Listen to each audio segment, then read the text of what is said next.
Dude, welcome to Outdoor Conquest. My name is Nehemiah, and today we are going bass fishing. If you like what you see, like and subscribe. Thanks for watching. All right, the first catch I get is from this local pond in Jacksonville. It's not a big bass, and I also got a little excited and forgot to set my drag, which had me fighting the fish a little longer than I wanted to, but I ended up getting up to the bank. Wasn't the largest bass in the world, but I like catching them any size.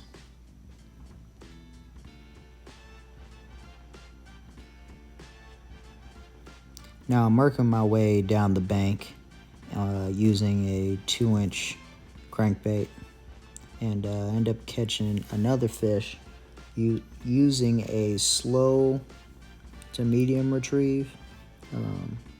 That lure isn't screaming while it's in the water. I ended up snagging this fish, so I guess what happened was the fish went to strike at that lure and missed and tried to recover and get another bite in, but it ended up getting itself snagged by one of those treble hooks.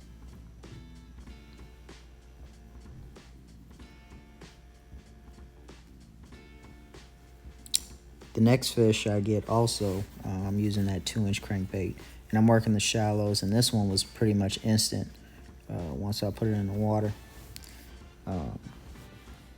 I tend to stay between 5 to 10 feet from the bank just so the fish don't hear me or see me, and it seems to work well. I don't really see the fish get spooked while I'm walking around there.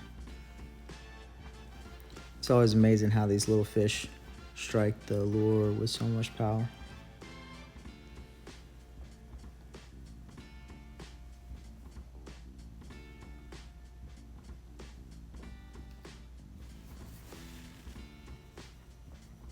Try to take the hook out as fast as possible and get them back in the water.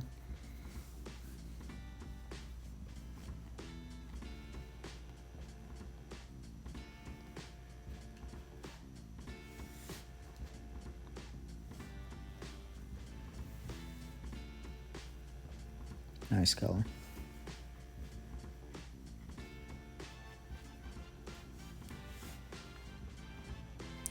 Next fish I catch, I switch lures. Now I'm using a grub with a jig head, and I'm doing kind of a medium retrieve, and I worked my way back down to where my starting point was, and I got a hit. And I don't really have to set the hook on these fish. I see a lot of people online setting hooks and stuff like that, but I didn't really need to. They kind of hit it pretty hard to where I didn't have to set the hook. And right here I'm trying to get the fish still without hooking myself, and then I just decided to just grab the fish and then take the hook out of his mouth. Again, not a big one. I only weighed one fish. The other ones were very small, and until I catch that big one day. That one had a nice color too. After catching that one, I switched lures.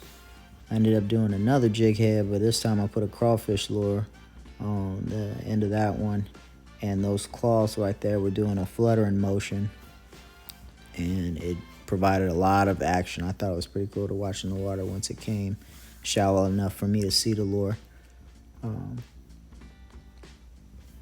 I used 20-pound mono.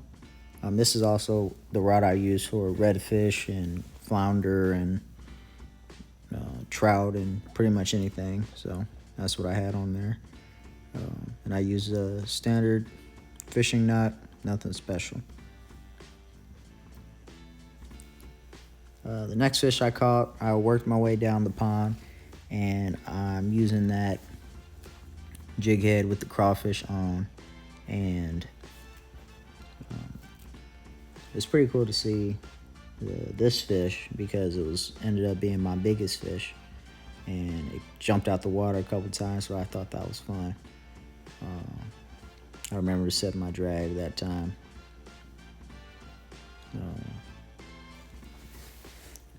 But yeah, this was my biggest fish.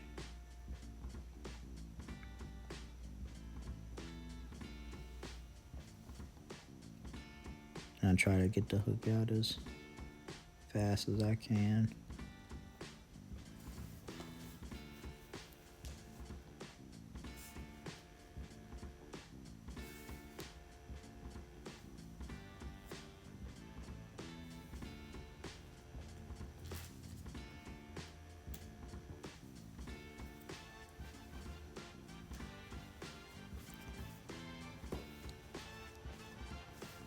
Yeah, that's a nice color.